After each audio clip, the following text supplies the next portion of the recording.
வணக்கம் நண்பர்களே. எனது பெயர் ஆ. சொர்ணராஜ். பிரிவு அலுவலர் ஓய்வு, தலைமைச் செயலகம். தகவல் பெறும் உரிமை சட்டம். இந்த சட்டம் 2005 நடைமுறைக்கு வந்துச்சு. இப்போ இன்னத்த தேதிக்கு பார்த்தோம்னா கிட்டத்தட்ட 20 வருஷம் கம்ப்ளீட் ஆகிடுச்சு. இருந்தாலும் இந்த ரைட் டு இன்ஃபர்மேஷன் ஆக்டை பற்றி நமக்கு முழுமையான புரிதல் இல்லை அப்படின்னு தான் பார்க்கணும்.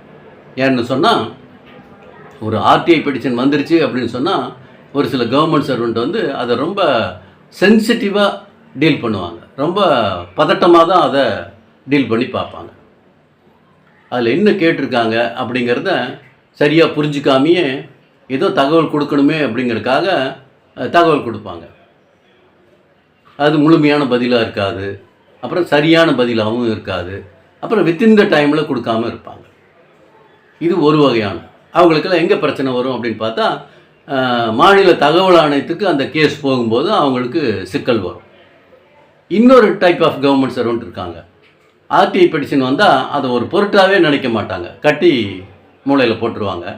அப்புறம் அவங்களுக்காக என்றைக்கு தோணுதோ அன்றைக்கி எடுத்து ஏதோ பதிலை கொடுக்கணுமேங்கிறதுக்காக பதிலை கொடுப்பாங்க. பெரும்பாலும் அதை வந்து ரிஜெக்ட் பண்ணி அனுப்புவாங்க. ஏதோ ஒரு செக்ஷனை கோட் பண்ணி, இந்த செக்ஷன் படி இந்த தகவல்கள் அளிப்பதிலிருந்து இதெல்லாம் விலக்கு பெற்ற இனங்கள், அதனால் உங்களுக்கு தகவல்களை வழங்க முடியாதுன்னு சொல்லி ஏதோ ஒரு செக்ஷனை கோட் பண்ணி ரிஜெக்ட் பண்ணி அனுப்பிச்சிடுவாங்க. இப்போ அவங்களுக்கும் வந்து மாநில தகவல் ஆணையத்துக்கு போகும்போது தான் சிக்கல்கள் வரும். இதில் ஒரு சில கவர்மெண்ட் சர்வெண்ட் மட்டுமே இந்த ஆர்டிஐ பெட்டிஷனை ரொம்ப கிளவராகவும் ரொம்ப ஸ்மார்ட்டாகவும் டீல் பண்ணி க்ளோஸ் பண்ணுவாங்க. இப்போ சமீபத்தில் மாநில தகவல் ஆணையம் ஒரு ஆர்டர் இஷ்யூ பண்ணியிருக்கிறாங்க. அதாவது ஒரு பெட்டிஷனர் ரெவன்யூ டிபார்ட்மெண்ட்டில் ஒரு 2 ஃபைலில் இருக்கக்கூடிய சில தகவல்களை கேட்குறார். இப்போ அந்த பிஐஓக்கு மனு எழுதிட்டார். அந்த பிஐஓ அந்த தாலுகா ஆஃபீஸில் இருக்கக்கூடிய அந்த சம்மந்தப்பட்ட ஃபைலை வந்து ட்ரேஸ் அவுட் பண்ணி பார்க்குறாரு. அவருக்கு கிடைக்கல. இப்போ இந்த மாதிரி கோப்புகள் வந்து கிடைக்கல, நீங்கள் கேட்டிருக்கக்கூடிய தகவல்கள் அடங்கிய கோப்பு வந்து இந்த அலுவலகத்தில் கிடைக்கப்பெறவில்லை அப்படின்னு சொல்லி பதிலை கொடுக்குறார். இப்போ அந்த பெட்டிஷனர் வந்து முதல் மேல்முறையீடு பண்ணுறாரு. அதே டிபார்ட்மெண்ட்டில், ரெவன்யூ டிபார்ட்மெண்ட்டில் இருக்கக்கூடிய அந்த தாசில்தாருக்கு அப்பீல் கொடுக்குறாரு, ஃபர்ஸ்ட் அப்பீல். அந்த தாசில்தாரும் என்ன பண்ணுறாரு, அந்த பிஐஓ கொடுத்த பதிலையே திருப்பி சொல்கிறார். இந்த மாதிரி நீங்கள் கேட்கக்கூடிய தகவல்கள் அடங்கிய அந்த கோப்பு வந்து இந்த அலுவலகத்தில் கிடைக்கப்பெறவில்லை அப்படின்னு பதில் கொடுக்குறார். இப்போ அந்த பெட்டிஷனர் என்ன பண்ணுறாரு, செகண்ட் அப்பீலாக மாநில தகவல் ஆணையத்துக்கு செகண்ட் அப்பீல் கொடுக்குறாரு, 2ஆம் மேல்முறையீடு பண்ணுறாரு.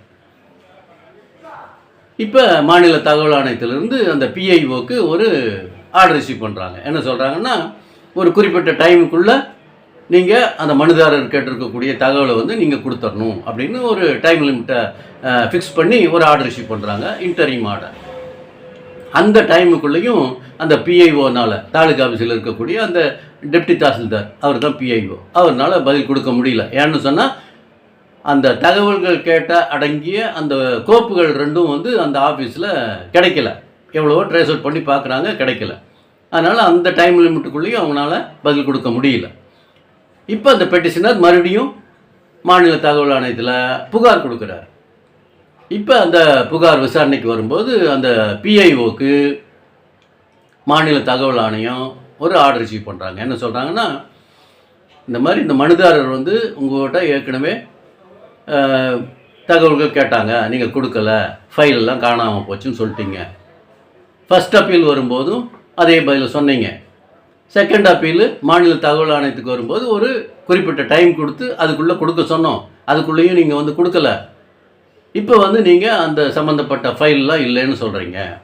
அப்போ அந்த ஃபைல் எல்லாம் யார் ப்ரிசர்வ் பண்ணி வச்சுருந்துருக்கணுமோ அந்த நபர்கள் மீது ஒழுங்கு நடவடிக்கை எடுத்து அடுத்த விசாரணையின் போது என்ன மாதிரியான ஒழுங்கு நடவடிக்கை எடுத்திருக்கிறீங்க அப்படிங்கிற டீட்டெயிலை தகவல் ஆணையத்துக்கு சொல்லுங்கன்னு ஒரு ஆர்டர் ஷீட் பண்ணியிருக்காங்க. இது போன வாரம் தகவல் ஆணையம் கொடுத்த ஒரு ஆர்டர். சரி, இப்போ இதிலிருந்து நம்ம என்ன பார்க்க வேண்டியிருக்கு அப்படின்னு சொன்னால், ஒரு மனுதாரர் நம்ம அலுவலகத்தில் இருக்கக்கூடிய எந்த ஒரு தகவலையும் கேட்டு வாங்கலாம் அப்படின்னு இருக்குது. அது எத்தனை வருஷத்துக்கு உட்பட்ட தகவல் அப்படிங்கிறதையெல்லாம் ப்ரிஸ்கிரைப் பண்ணல. அப்போ நம்ம ஆஃபீஸில் நம்ம வந்து ரெக்கார்டை வந்து முறையாக ப்ரிசர்வ் பண்ணி வைக்கணும். அப்படி இருந்தால் மட்டும்தான் இந்த ஆர்டிஐ பெட்டிஷனில் கேட்கக்கூடிய தகவல்களுக்கு நம்ம வந்து சரியான பதிலை கொடுக்க முடியும். இப்போ இந்த மாதிரியான நேர்வுகளுக்கு சில சொல்யூஷன் இருக்குது.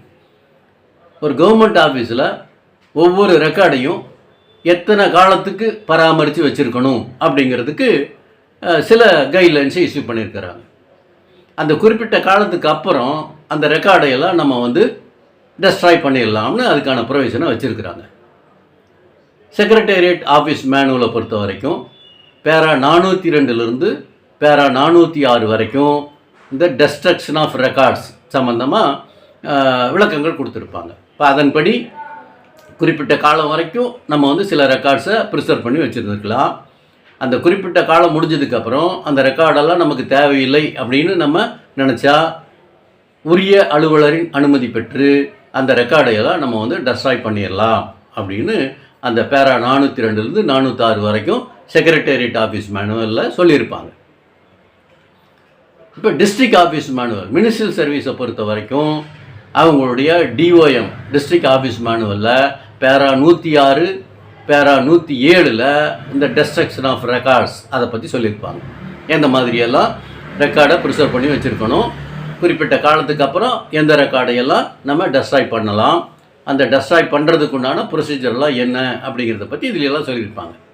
அப்போ ஒரு கவர்மெண்ட் ஆஃபீஸில் நம்ம இந்த ப்ரொசீஜரையெல்லாம் ஃபாலோ பண்ணி குறிப்பிட்ட காலத்துக்கு மேலே நம்ம ப்ரிசர்வ் பண்ணி வைக்க தேவையில்லை அப்படின்னு கருதக்கூடிய ரெக்கார்டையெல்லாம் இந்த ப்ரொசீஜரை ஃபாலோ பண்ணி நம்ம டெஸ்ட்ராய் பண்ணிடலாம்.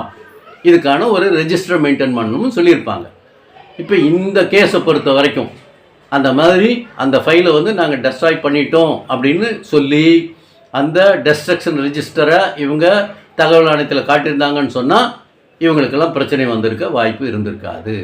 இதை வந்து நம்ம முறையாக பண்ணுறோமா, எந்த ஆஃபீஸ்லையாவது இந்த டெஸ்ட்ரக்ஷன் ஆஃப் ரெக்கார்ட்ஸ் ப்ரொசீஜரை முறையாக ஃபாலோ பண்ணுறோமா அப்படின்னு கேட்டால் இல்லை அப்படின்னு தான் நம்மக்கிட்ட பதில் இருக்கும். சரி, அடுத்ததாக பிஎன்டிஆர் டிபார்ட்மெண்ட்டில் 2 இன்ஸ்ட்ரக்ஷன் இஷ்யூ பண்ணியிருப்பாங்க. என்ன சொல்கிறாங்க அப்படின்னா 2008 ஒரு இன்ஸ்ட்ரக்ஷன் இஷ்யூ பண்ணுறாங்க.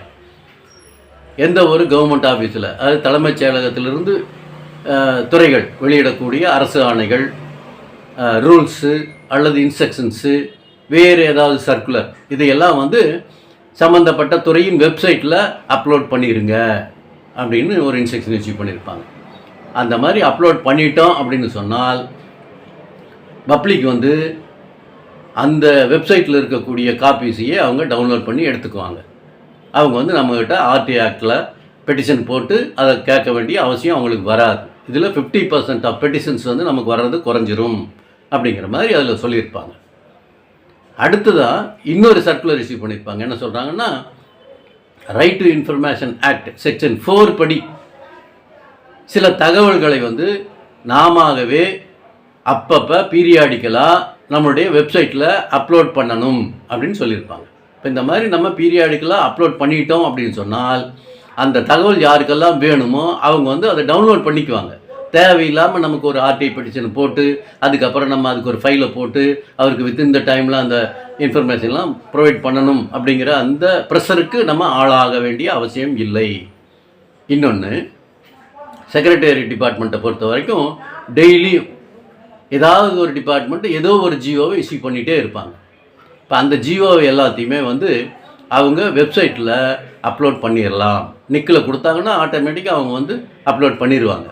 இப்போ இதில் ஒரு சுயநலமும் பார்க்கணும். என்னென்னு சொன்னால், ஒரு ஜியோவை கவர்மெண்ட் வெப்சைட்டில் ஏற்றிட்டாங்கன்னு சொன்னால் அந்த எஸ்ஓ தான் அதில் ஃபேர் காப்பியில் கையெழுத்து போட்டிருப்பார். அவருடைய கையெழுத்து வந்து தமிழ்நாடு ஃபுல்லாக போகும். இது யார்? நம்ம அண்ணன் தான் கையெழுத்து போட்டிருக்காரு, நம்ம மாமா தான் கையெழுத்து போட்டிருக்கிறாரு, நம்ம பையன் தான் கையெழுத்து போட்டிருக்காரு அப்படின்னு அந்த ஜியோவை யாராவது டவுன்லோட் பண்ணி அந்த ஃபேர் காப்பியில் பார்க்கும்போது அந்த இடத்துல செக்ஷன் ஆஃபீஸர்னு போட்டு அந்த செக்ஷன் ஆஃபீஸர் கையெழுத்து போட்டிருப்பார். இது வந்து அப்போதைக்கு மட்டும் இல்லை, ஒரு 10 வருஷம் கழித்து கூட அந்த ஜியோவை யாராவது எடுத்து பார்த்தாங்கன்னு சொன்னால் அதில் அந்த செக்ஷன் ஆஃபீஸருடைய கையெழுத்து இருக்கும். இது வந்து அந்த சம்மந்தப்பட்ட செக்ஷன் ஆஃபீஸருக்கு ஒரு மறைமுகமான ரெகக்னிஷன் அப்படின்னு தான் நம்ம பார்க்கணும். இது செக்ரட்டரி டிபார்ட்மெண்ட்டை பொறுத்த வரைக்கும். மினிஸ்ட்ரியல் சர்வீஸை பொறுத்த வரைக்கும் ஒவ்வொரு கலெக்டரேட்லேயும் நிக் இருக்குது, என்ஐசி இருக்குது, நேஷனல் இன்ஃபர்மேட்டிக் சென்டர் இருக்குது. அவங்க தான் இதை வந்து வெப்சைட்டில் அப்லோட் பண்ணுவாங்க. எந்த ஒரு கவர்மெண்ட் டிபார்ட்மெண்ட்லேயும் ஒரு முக்கியமான ப்ரொசீடிங்ஸோ பேனல் காப்பியோ ப்ரமோஷனோ எந்த ஒரு சர்க்குலரோ இஷ்யூ பண்ணுறாங்கன்னு சொன்னால் அதனுடைய காப்பியை வந்து நிக்கில் கொண்டு போய் நம்ம சாஃப்ட் காப்பியாக கொடுத்தோம்னு சொன்னால் அதை வந்து அவங்க அப்லோட் பண்ணுவாங்க. இப்போ அந்த மாதிரியான சுச்சுவேஷனில் அந்த ப்ரொசீடிங்ஸில் அந்த ஆர்டர்ஸில் அந்த சூப்பரண்ட் கையெழுத்து போட்டிருப்பார் அல்லது செகண்ட் லெவல் ஆஃபீஸர் யாராவது கையெழுத்து போட்டிருப்பாங்க. அவங்களுடைய கையெழுத்து எல்லாமே தமிழ்நாடு முழுக்க பிரபலமாகிறதுக்கு இது ஒரு நல்ல வாய்ப்பு. இது வந்து எல்லாத்துக்கும் கிடைக்கும்னு சொல்ல முடியாது. அந்த ஃபேர் காப்பி சைனிங் அத்தாரிட்டிக்கு உண்டான ஒரு ரெகக்னிஷன் தான் இது. அதனால் இந்த ஆர்டிஐ பெட்டிஷன் அப்படின்னு சொன்னாலே அதில் சில நேரங்களில் வந்து சாதாரணமாக போகக்கூடிய வாய்ப்புகளும் இருக்குது. சில நேரங்களில் மாநில தகவல் ஆணையத்துக்கு போகிறாங்க அப்படின்னு சொன்னால் அதில் வந்து நமக்கு நிறைய பிரச்சனைகள்லாம் இருக்குது. இதை தெரிஞ்சுக்கணும் அப்படிங்கிறதுக்காக தான் இந்த வீடியோ. நன்றி, வணக்கம்.